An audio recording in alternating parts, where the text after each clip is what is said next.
Welcome to the story. Don't forget to like, subscribe, and support me. The forest whispered secrets, its ancient trees swaying gently under the moon's pale light.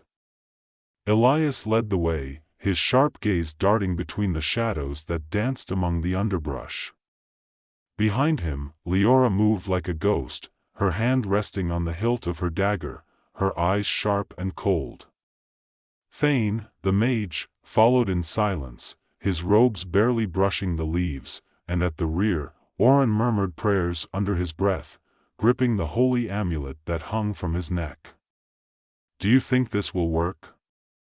Leora's voice cut through the silence, but her eyes never left the path ahead. Elias didn't turn. "It has to. The wheel of fate is the only thing that can stop what's coming." Thane glanced at the sky, where dark clouds gathered like a looming threat. The prophecy said the disaster would begin at dawn. "That leaves us little time." Oren, the priest, tightened his grip on the amulet. "The wheel isn't something to be tampered with. Every spin comes with a cost." "We know the risks," Elias said, his voice steady. "But if we don't act, the kingdom of Valora will be destroyed. The wheel is our only chance." The group fell into a tense silence as they continued deeper into the forest, the weight of their task hanging heavy over them. They had heard the stories, legends of heroes who had sought the wheel in desperate times, only to meet tragic ends. But none of those heroes had faced the impending doom that now threatened their world. The disaster foretold in the prophecy was unlike anything before, a firestorm that would sweep through the land, consuming cities, forests, and oceans in its wake. They reached the edge of a cliff, where the trees parted to reveal a crumbling stone staircase that led downward into a valley shrouded in mist. At the heart of the valley stood a temple, its ancient walls etched with symbols none of them could read. This was the place the prophecy had spoken of, the resting place of the wheel of fate. Elias descended first, his boots echoing softly against the stone steps. The others followed in silence, their gazes fixed on the temple ahead. As they drew closer, the air grew thick with magic, the kind that prickled against their skin and made the hairs on the back of their necks stand on end. The temple loomed before them, its massive stone doors cracked and weathered by time. Elias placed a hand on the door, feeling the hum of energy beneath his fingertips. With a grunt, he pushed, and the door creaked open, revealing a dark interior lit only by the faint glow of runes etched into the walls. Inside, the wheel of fate sat atop a raised altar, its surface shimmering with a light that seemed to pulse with the rhythm of the earth itself. It was larger than they had imagined, an intricate disk of bronze and gold, inscribed with symbols that twisted and turned in patterns too complex to comprehend. Elias approached the altar, his heart pounding in his chest. The others hung back, watching with a mix of awe and fear. The wheel was more than just a tool to predict the future, it was a force of nature, something that could bend time and space to its will. And now, they were about to attempt what no one had ever succeeded in, controlling fate. "Are we sure about this?" Oren's voice was barely a whisper, but it carried the weight of his doubt. "We don't have a choice," Elias said, placing his hand on the edge of the wheel. "If we don't stop this disaster, there won't be a kingdom left to save." Thane stepped forward, his face calm but his eyes sharp with focus. "I'll cast the spell to activate it. Once the wheel begins to spin, we must be prepared for whatever it shows us." Leora exchanged a glance with Elias. "And if the vision shows something worse?" "Then we'll deal with it," Elias said, though his jaw clenched at the uncertainty. Thane began to chant in a low, steady voice, his hands moving in intricate patterns as he drew magic from the air around them. The runes on the wheel began to glow brighter, casting an eerie light over the temple's stone walls. The wheel trembled beneath Elias' hand, and slowly, it began to turn. A soft hum filled the room, growing louder with each passing second until it became a roar, like the sound of 1,000 voices speaking at once. The wheel spun faster and faster, and then, suddenly, it stopped. The room went silent. Elias stared at the wheel, his breath caught in his throat. The glowing runes on its surface shifted, revealing a vision of the future, a world bathed in fire, cities crumbling to ash, the sky split by thunderous storms. And there, standing amidst the ruins, was a shadowy figure, tall and cloaked, with eyes that burned like embers. The harbinger, Oren whispered, his face pale. The bringer of doom. The vision faded, and the wheel began to spin again. Elias stepped back, his mind racing. This was the future they were trying to avoid, the catastrophe that had been foretold in the prophecy. But now, they had seen the cause. The harbinger was at the center of it all. One more spin, Thane said, his voice steady but tinged with urgency. We have to see if we can change this. Before Elias could protest, the mage reached out and spun the wheel once more. The runes flared, and the wheel began to turn faster, the hum growing louder until it was almost deafening. The vision that followed was worse, cities swallowed by darkness, the harbinger standing at the center of it all, and one of their own, betraying them. Leora's eyes narrowed as she turned to Thane. What did you do? I did nothing, Thane said, his face tight with concentration. The wheel shows what's to come. It's not something we can control. That's not what it looked like, Leora snapped, her hand on the hilt of her dagger. The wheel showed one of us turning against the others. Care to explain why that is? Elias stepped between them, his voice low and firm. We're not going to tear each other apart over a vision. Whatever the will showed us, we deal with it. Together. But even as he spoke, he could feel the tension rising, the unease growing among them. The wheel of fate had shown them the future, but it hadn't given them any answers, only more questions. And now, they had to decide whether to trust the vision or try to change it again. The air in the temple had grown heavy, thick with the tension between them. Elias stood in the center of the room, trying to calm his racing thoughts. They had seen enough. Every spin of the wheel had only led to more chaos, more uncertainty. And now, with a vision of betrayal haunting them, trust was unraveling at the seams. Thane's voice cut through the silence. We have to spin it again. Leora's face twisted in disbelief. Are you mad? We barely made it through the last vision, and now you want to tempt fate even more? Elias raised his hand to silence them both. We need to think this through.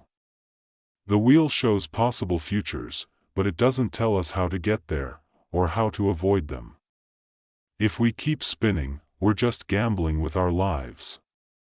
Oren, who had been quiet since the first vision, finally spoke, his voice laced with an edge of fear. The more we spin, the more we lose control. You've seen it. The wheel's not just showing us the future, it's changing it every time we use it. Elias met Oren's gaze, his own doubts reflecting in the priest's eyes. It was true. Each spin came with consequences, and they were losing their grip on reality with each turn. The lines between the present and the future blurred with every flicker of the wheel's runes. We've made things worse, Elias admitted, his voice quieter now. We're not stopping the disaster, we're feeding it. Thane, who had been pacing near the altar, stopped and faced Elias. So what do you propose? We walk away? Let fate decide for us? Elias clenched his fists, frustrated at how helpless they all were. Maybe we're not supposed to control fate. Maybe we're supposed to accept it. Leora scoffed, shaking her head. I didn't come all this way just to surrender to some prophecy. If there's a chance to stop the harbinger, we have to take it. No matter the cost. But at what price? Oren interjected, stepping closer to the wheel. His hand hovered over it, as if the object itself were pulling him in. I've served the gods my whole life, and I've learned one thing: meddling with forces beyond our understanding always comes with a price. A price none of us are prepared to pay. Elias stepped toward the altar, his eyes fixed on the wheel as it shimmered softly in the dim light of the temple. It looked so innocuous, sitting there, as though it were nothing more than a relic of the past. But he knew better. He had seen what it could do. And he could feel the pull, the temptation to spin it one more time. We've already paid, Elias muttered, almost to himself. But if we keep going, we won't be able to stop whatever comes next. A sound, low and rumbling, echoed through the temple. At first, Elias thought it was another tremor, a result of the wheel's unpredictable consequences. But when the floor beneath them didn't shift, he realized it was something else, something darker. From the shadows of the temple's walls, a figure began to emerge. Cloaked in black, its form was barely human, more a mass of shadow and darkness than flesh and bone. And yet, its eyes, those burning, ember-like eyes, were unmistakable. The harbinger. Elias felt his breath catch in his throat. It was the figure from the vision, the one standing in the ruins of their future, the one they were supposed to stop. But how had it already found them? How had it crossed the barrier between the future and the present? Thane drew his staff, the runes along its length glowing with a pale blue light.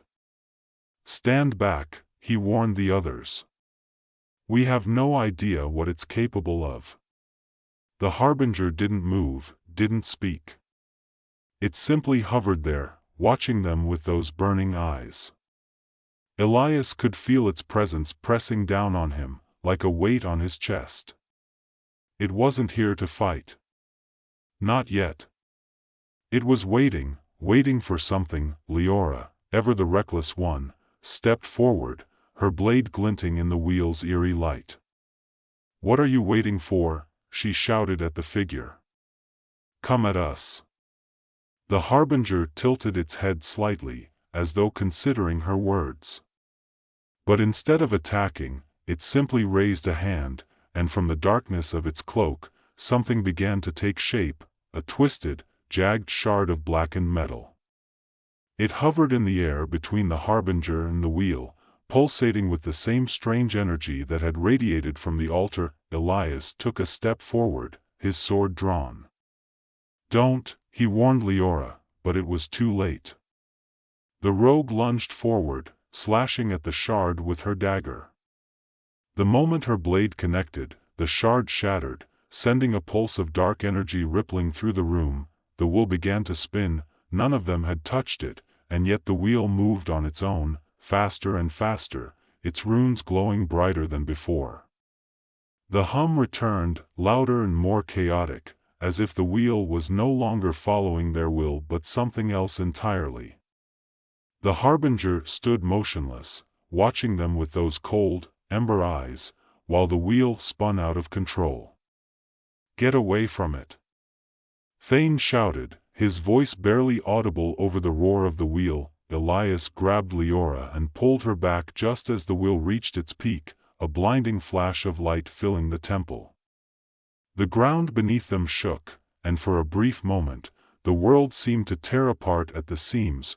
When the light faded, Elias opened his eyes to find the temple in ruins around them.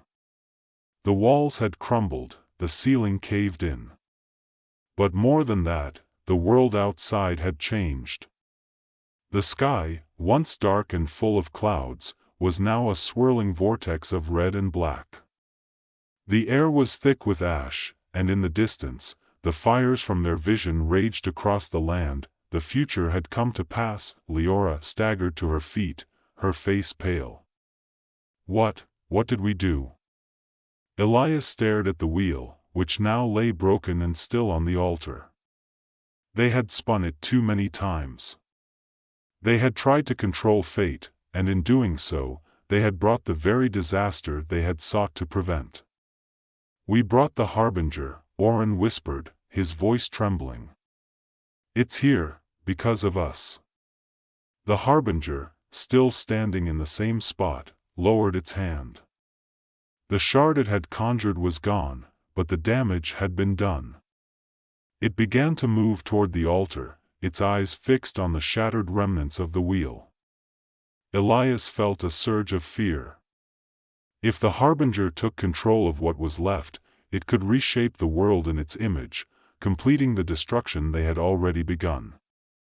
No, Elias said, stepping forward.